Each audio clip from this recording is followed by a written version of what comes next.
Hi you guys, welcome back to my channel, welcome to a new video. It's been a little bit of time since my last video and it's been like that lately unfortunately with my channels. I haven't been super persistent because I've had a lot of things going on, but here I am today and we're going to talk about the new Alex Garland movie Men. Now I think that I'm going to keep my review for this movie spoiler free because I want as many of you guys to go see it as possible if you haven't seen it yet. Let's go ahead and read the synopsis. So, in the aftermath of a personal tragedy, Harper retreats alone to the beautiful English countryside, hoping to find a place to heal. However, someone or something from the surrounding woods appears to be stalking her.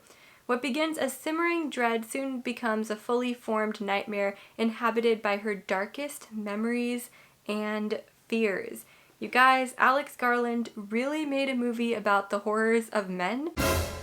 This is my first experience with an Alex Garland film because I have not seen Annihilation or Ex Machina, and I wanted to see Annihilation, but I have to finish the book first since it is based on a book, and my reading habits have not been very strong this year, unfortunately. But I was not familiar with Alex Garland's style of writing and directing and everything like that, so this movie was definitely just new territory for me. I thought that this movie was really beautifully shot. I loved some of the scenes that we got. The score was really good and there were a couple of moments throughout where the score actually did get me and kind of creeped me out and sent chills down my spine.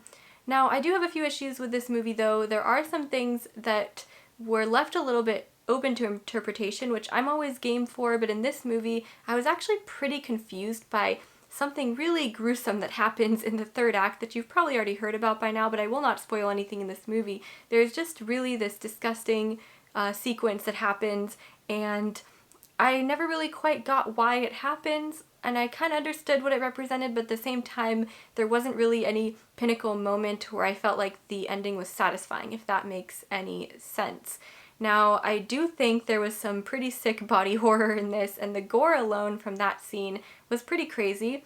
Just what was happening was wild enough that I wasn't even caring about the story at that point, but just kind of horrified and entranced by that moment and the scene itself. But then coming out of the theater, I was very confused and thinking to myself, why did that even happen? And what exactly was it supposed to represent? If you're going to leave any spoiler-related comments, please mark them as spoilers so that we don't ruin the movie for anybody else, but it's really hard to talk about this movie without talking spoilers. If you are a woman going to see it, you're definitely going to emphasize with our main character, Harper, who is just really honestly worn out by the events that have happened to her, her past trauma, which I won't touch on too much, but it does have to do with her ex-husband, and just her longing to go on this nice peaceful retreat, enjoy the English countryside, enjoy the nature and the old architecture, but alas, of course, we're going to have to deal with all of these men that she meets along the way that seem to ruin every happy moment that she has in this movie, I'm not going to lie. Even though this movie is kind of extreme in the way that the men are portrayed and how there isn't really any male protagonist throughout the film, even the men that you think are okay always turn out to be disappointing in the end. And this is very extreme in this film, but I think it really goes to show how each man in the movie exhibits some kind of trait that does fall into reality of what women experience, but in the movie everything is just pushed into one, so it could feel a little bit over-exaggerated, and I imagine that men watching the movie might think that it's a little bit anti-man. I was kind of laughing throughout parts of the film. There are certain parts where men are either dismissive of Harper, our main female protagonist, or they are kind of gaslighting her and sometimes just blaming her for things. And really throughout the film it's kind of like emphasized that Harper doesn't do very much. She's kind of just sitting there, standing there, walking around, taking walks in the woods, sometimes just hanging out, playing piano. She's not doing anything, but all of these men that she meets along her way, along her journey, are always blaming her for something or telling her that she's doing something wrong, and they're always appearing throughout every, as I said, happy moment that happens in this film, or moment where she feels at peace or like she's relaxing. It might be some kind of symbol that she just needs to deal with her past trauma, her past guilt, which I won't get into since it's a spoiler-free video, but I'm not going to lie, I did find it kind of amusing how some of the things that these male characters say are pretty accurate or realistic. The good thing about going into this film is I didn't really have any expectations about what it was going to be. The concept is definitely original. I like seeing movies like this where we get this very female perspective, like in Promising Young Women. That's another one, totally different movie, completely different, but it's another one where we do get a very strong female perspective that is exaggerated but fits the purpose of the movie well, if that makes sense. And I felt a lot of that in this movie, but I have to say that in the third act a little bit of that was lost because the movie starts to go into a trippy, surrealistic type of almost like a dream sequence, if you will.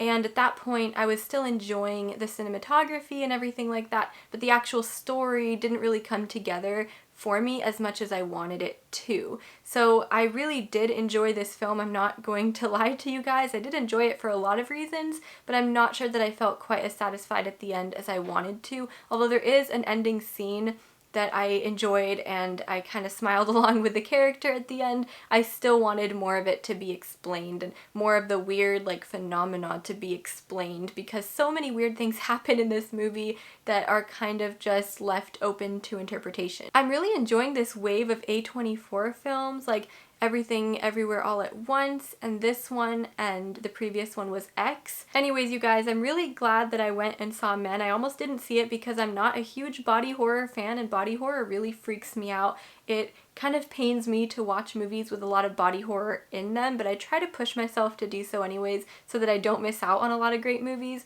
But it is one aspect of horror that really just makes me feel all horrible inside. So I will warn that there is some pretty gnarly body horror in this, but the movie isn't so bad as a whole, and it is something I could probably rewatch again, except for maybe one particular scene. If you are thinking about taking a friend to this movie, I would do so as long as your friend is not easily like traumatized by strange visuals and body horror.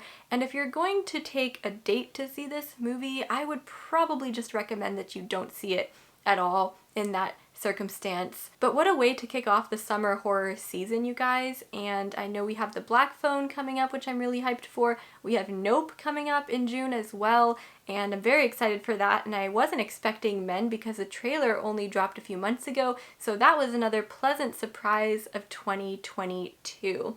Another art house movie that I've really been wanting to catch is Hatching, which I can't really find anywhere right now, and I might just rent it online on YouTube or something like that. If you guys have seen that one and you liked it, let me know if you want me to watch that one and do a video on that one next, because I have heard some good things about that one as well, and I was pretty intrigued by the trailer. Alright you guys, that's it. I'm just going to wrap up this video before I start talking too much about other films. If you've seen Men, what do you think about it? Let me know in the comments down below, and again, please mark your spoilers because this is a movie that could be very easily spoiled. Thank you so much for watching, and I will see you guys in the next video. Bye!